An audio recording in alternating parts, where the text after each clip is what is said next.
Too old.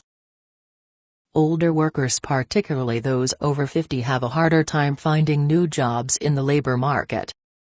This group of workers includes a lot of highly qualified managers, technicians, and professionals in trade, manufacturing, and other industries who have lost jobs due to layoffs, downsizing, and other reasons not related to performance. About a third of these displaced workers end up getting higher paying, better jobs, another third get jobs that pay about the same, and the last third end up much worse off. Why do older workers have such difficulty finding new jobs? There are some common sense reasons that few people seem to want to talk about. Many older workers have not kept up with the latest technologies, and their skills are no longer in demand. Younger workers often have better training and technical skills and win jobs over older workers without these skills. However, I think there are other reasons that have to do with money and employer assumptions about being overqualified. People with more experience tend to be paid more. As anyone who has been in the labor market recently knows, the competition for higher-paying jobs is often intense. Unemployment statistics indicate that the more you make, the longer your job search is likely to be. A rule of thumb is that it takes 1 month per $10,000 in annual pay to find a new job. If you make $50,000 a year, plan on it taking 5 months to find a replacement job at that level of income. Of course, this may fluctuate somewhat depending on unemployment rates and the general health of the economy, but it's a reasonable estimate of the average length of time it takes to find a job at various levels of income, though it could take much less, if you use more effective job search methods. In hiring someone new, most employers try to avoid hiring someone who was paid more in his or her previous position. Why? Because they fear that the person earning less than he or she is used to will be unhappy and will leave as soon as a better-paying job is available. One of the reasons employers hire a person with less experience is that they figure that such a person will be more satisfied with the pay he or she gets.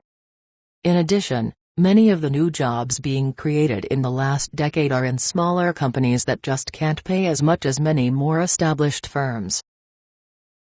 However, in the face of this concern about money, there are some things you can do. Realize that many of the growing small businesses are run by older workers who know what they are doing. Experienced older workers have started businesses and consultancies in droves. If you're not ready to start your own business, put your experience to work by approaching businesses and telling how you can help them do even better. Be specific. If you know how to develop product, manage, sell, or make any significant contribution, go to the places that need your skills and tell the person in charge what you can do. If you can convince employers that you can help them make more money than you cost, they may just create a job for you. Make sure that you present your substantial experience and good work history as an advantage. For example, you can probably be immediately productive and are likely to be more reliable than a younger worker. Don't give up. Someone out there needs what you can do, but you will have to go out and find them. Don't let negative preconceptions about age discourage you. There are plenty of ways to combat them effectively during the job interview. For starters, understand that there are fewer younger workers now, so employers have no option but to compete for the qualified older workers. To push the interviewer along that path, present your wealth of experience and maturity as an advantage rather than a disadvantage. Older workers often have some things going for them that younger workers do not. Emphasize your loyalty to previous employers, and highlight accomplishments that occurred over a period of time. If you encounter hesitation after the first interview, meet the fear head-on with a question such as, "Are you concerned about compensation?" Or, "If I could reduce your costs significantly, would you be willing to make me a job offer?" If you have more than 15 years of work experience, draw upon your more recent work for examples of work habits and successes. Select recent activities that best support your ability to do the job you are now seeking and put the emphasis on them. You don't automatically have to provide many details on your work history from earlier times unless doing so is clearly to your advantage.